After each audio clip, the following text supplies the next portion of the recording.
अंतर्राष्ट्रीय brokerage firm Bernstein ने कच्चे तेल की ऊंची कीमतों में बढ़ती महंगाई और ब्याज दरों में कटौती में दर को देखते हुए कैलेंडर वर्ष 2026 के लिए अपने निफ्टी 50 के टारगेट को घटाकर 26,000 कर दिया है। ब्रोकरेज का कहना है कि उसे इस गर्मी में महंगाई के 6% का आंकड़ा पार करने, ब्याज दरों में कटौती कम से कम 2 तिमाहियों के लिए टलने और जीडीपी ग्रोथ में नरमी आने की संभावनाएं नजर आ रही हैं। गौरतलब है कि इस साल निफ्टी अब तक करीब 12% गिर चुका है। ब्रोकरेज का कहना है कि बाजार के लिए आगे का रास्ता काफी हद तक इस बात पर निर्भर करेगा कि मौजूदा भू राजनीतिक तनाव और उसके कच्चे तेल की कीमतों में आई तेजी कितने समय तक बनी रहती है। बर्नस्टीन ने कहा कि हम अपना न्यूट्रल रुख बनाए रखे हुए हैं। हमारा मानना है कि इस साल अलग अलग समय पर रुपए पर दबाव बना रहेगा। इसका मतलब है कि 2026 में कुल मिलाकर बाजार सपाट या थोड़ा नेगेटिव रह सकता है। ब्रोकरेज के मुताबिक अभी तक रिस्क रिवॉर्ड न्यूट्रल जोन में ही दिख रहा है। युद्ध खत्म होने पर बाजार में फिर से तेजी आने की संभावना है, लेकिन कोई नहीं जानता कि युद्ध कब खत्म होगा।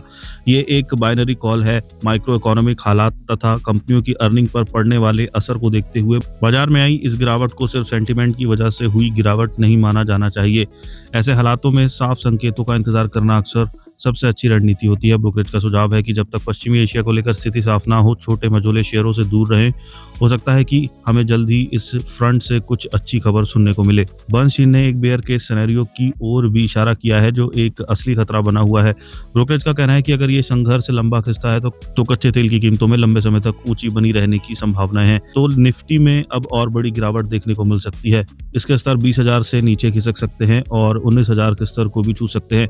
इसके साथ ही व्यापक आर्थिक मंदी, लिक्विडिटी में कमी और वैल्यूएशन पर दबाव भी देखने को मिल सकता है। इस सोच के पीछे की मुख्य वजह तेल है। कच्चे तेल की बढ़ी हुई कीमतों से महंगाई बढ़ने की उम्मीद है और ये रिजर्व बैंक ऑफ इंडिया के कंफर्ट जोन से ऊपर जा सकती है। इससे ब्याज दरों में कटौती में देरी होगी और ब्याज दरें लंबी समय तक ऊंची बनी रहेंगी। इसका असर खपत और कॉर्पोरेट अर्निंग दोनों पर पड़ेगा। साथ ही कमजोर रुपए और विदेशी निवेशकों का लगातार बाजार से पैसा निकालना बाजार में होने वाले उतार चढ़ाव को और बढ़ा सकता है। ब्रोकरेज का कहना है कि पश्चिमी एशिया में लड़ाई के चलते तेल और गैस के इंफ्रास्ट्रक्चर को हुए नुकसान का मतलब है कि अब ये मुद्दा सिर्फ होर्मुज़ जल डब्ल्यू मध्य तक सीमित नहीं रह गया है। इन तेल और गैस प्लांट्स के ठीक होने और फिर से काम शुरू करने में काफी लंबा समय लग सकता है। इससे एनर्जी सप्लाई की दिक्कत लंबे समय तक खिंच सकती है।